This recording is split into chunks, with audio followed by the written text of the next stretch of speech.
Hola amigos, soy Josu Gómez y hoy vamos a seguir analizando la KTM 790 Aventure R, la moto de moda, la trail, nueva trail revolucionaria por su estética y por sus características.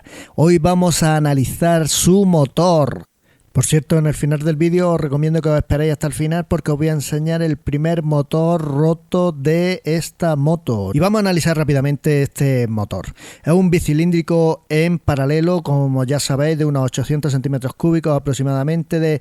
Y en su versión de la moto Duke da 105 caballos, mientras que en la ADV, la Aventure, nos da 95 caballos. Son unos 10 caballos menos, pero sin embargo la versión Trail da 88 Nm de par, mientras que la Duke da 87 Nm. Una cosa lógica teniendo en cuenta que para el Trail es necesario un buen par motor. Pero para entender este nuevo motor vamos a empezar analizando el motor antiguo, el que tenía en NV, el LC8. Como veis, tiene dos cilindros, dos motores completos con sus dos cadenas de distribución, con sus 4 árboles de leva, con lo que esto conlleva un peso increíble. Además, si os fijáis, alarga mucho el tamaño del motor y suponemos que también aumenta muchísimo el peso. He intentado buscar el peso en concreto del motor y no lo he encontrado. Si vosotros alguno conocéis solamente el peso del motor en V, el LC8, pues lo ponéis en los comentarios. Este motor se aplicaba a las motos, a las 990, y se sigue aplicando en determinadas motos que sigue fabricando el fabricante KTM. Pero si os fijáis en las motos que montan este motor, son motos muy largas. Da sensación como de moto muy alargada, lo que se conoce como un barco, ¿no? Moto barco. Sin embargo, con la 790 han conseguido hacer una moto mucho más corta debido a que el motor es mucho más corto, más compacto. Tampoco he conseguido encontrar el peso del motor. Si lo sabéis, ponedlo en los comentarios. Como veis, el motor de la 790 solo consta de 2 árboles de leva y una sola cadena de distribución, lo cual simplifica mucho el motor y reduce mucho la complejidad mecánica. Esta foto me gusta mucho porque se ve muy claramente el árbol de levas con sus empujadores, no lleva balancines, empuja directamente a la válvula. Vemos la válvula con su muelle y la válvula de escape. Incluso podemos ver el termostato del circuito de agua de refrigeración. Fijaros lo que hemos conseguido reduciendo los dos bloques de motor del motor en V en uno solo, ensanchado con 2 cilindros. Hemos reducido 2 árboles de leva y una cadena de distribución, además de una culata completa y un bloque de cilindro completo. Los que os gusta esta moto la habéis comprado ya, estoy seguro que nunca habíais pensado que veríais el motor por dentro, pues os voy a dar la oportunidad de hacerlo. Por cierto, suscribiros, que seguiré sacando vídeos muy interesantes como este. Bueno, vamos a seguir viendo el motor de la 790. Hay una zona que es la unión de los dos cilindros en la cual no entra el agua para refrigerar. Es una zona de alto riesgo ya que se produce un calentamiento tanto por un cilindro como por el otro. Digamos que esta zona sería una zona de riesgo. Suponemos que KTM la habrá probado suficientemente y habrá visto que aguanta el material, aguanta el sobrecalentamiento que va a sufrir esa zona. Y aquí podéis ver el embrague, que es la zona que tenéis que cuidar. Ya sabéis, cuando os metáis en barro, se os quede la moto atrancada, no tiréis mucho de acelerador y a la vez soltéis embrague, que os comeréis el ferodo de estas plaquitas, estos discos que se ven aquí, que llevan un recubrimiento de ferodo que se gasta.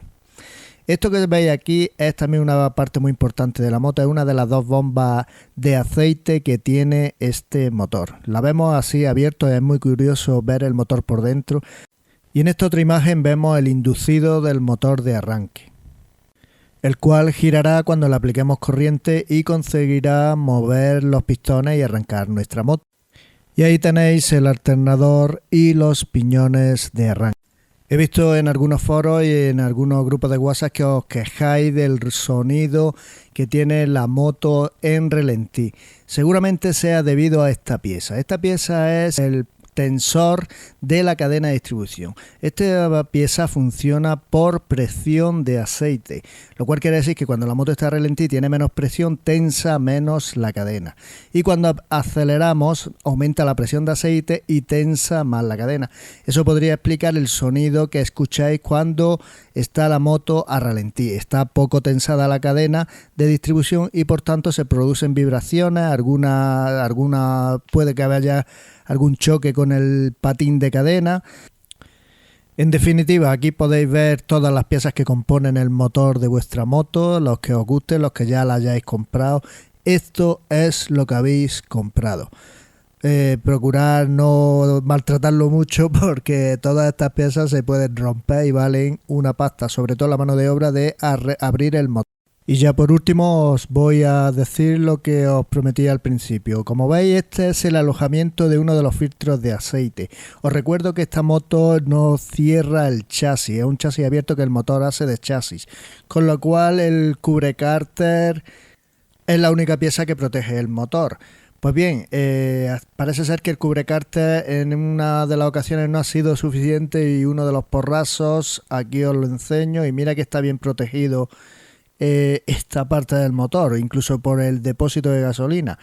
Pero fijaros lo que le ha pasado a este poseedor de la KTM 790. Bueno, pues parece ser que ni el depósito de la gasolina ni el cubrecárter han sido suficientes para proteger la esquina inferior del motor, donde está el alojamiento del filtro de aceite, y ahí vemos las consecuencias. Bueno amigos, espero que os haya gustado ver vuestra moto por el interior, ver el interior del motor, una cosa no habitual para el usuario. Y nada más, os invito a que os suscribáis, que le deis a la campanita y de esa forma tendréis el aviso de los nuevos vídeos. Y si no, pues también seremos amigos, que también es importante. Venga, hasta el próximo vídeo, un saludo.